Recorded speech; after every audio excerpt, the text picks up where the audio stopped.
So my last question for everyone, and it's really a forward-thinking question on where we can go. So what do you think are the key priorities for the next, let's say, 5 to 10 years to make significant progress in reducing disparities in type 2 diabetes? And what is the one call to action that you would like the audience to take away? For me, it would be to avoid inertia. I already talked about screening, so I'm not even going to mention it, but that, just a slight mention there. But I think we take a little bit too long to advance the therapy. I don't think that we should wait 6 months to add the next medication to make your A1C be at goal. I think that we have to say, okay, we start this, and then I'll see you again in 2 months, or my colleague, or my nurse practitioner, or the pharmacist, or somebody else that perhaps is not you, to advance the medication quickly, so that they are quickly, or in a safe manner, but more quickly at goal, so that we can avoid the complications. Mm-hmm.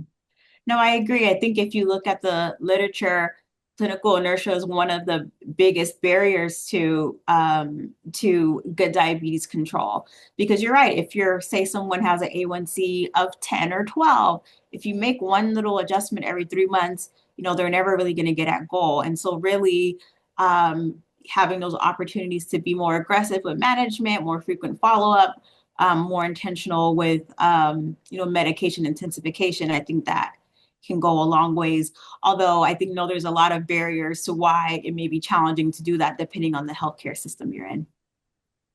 What other thoughts do we have? For me, I would say cost is a barrier for me and for my patient. And it's not just the patients that, are socioeconomically limited, even the other patients. So I think we do need to, as a system, figure out how to make healthcare cheaper. The screening, the treatment, the diagnosis, all aspects of healthcare. And I think the fragmentation of the healthcare system has really driven a part of that cost. And of course, drug prices have also driven that. So, if I had a genie in a bottle, I would wish for a way to really have everybody able to communicate more seamlessly, so we're not repeating tests that somebody else did because we don't have access to them.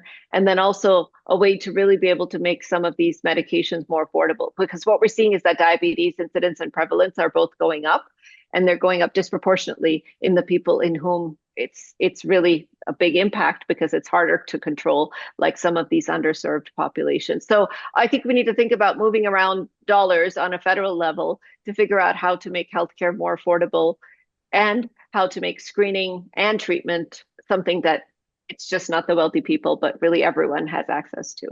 Mm-hmm. I would say I would go back to where we started this conversation, talking about the environment. I just don't think we're going to make any progress unless we address that. We were able to get tobacco companies to, stop marketing and get people to stop using those products. And I do think we have to take on, to be honest, kind of the fast food chains and the companies that are providing obesogenic food. And I've seen some efforts in that direction, and they're good studies. This is a little bit controversial, but if you have a soda tax, sugar sweetened beverage tax, consumption goes down. So just thinking creatively about how to work outside the clinic on one hand, but on the other hand, as my colleagues noted, I think we have medicines now that can, slow or prevent kidney disease, and that can reduce heart failure complications. And there's some studies now can improve mortality, right? So we have to just figure out a way to get these medicines. Everyone is aware, everyone is working together,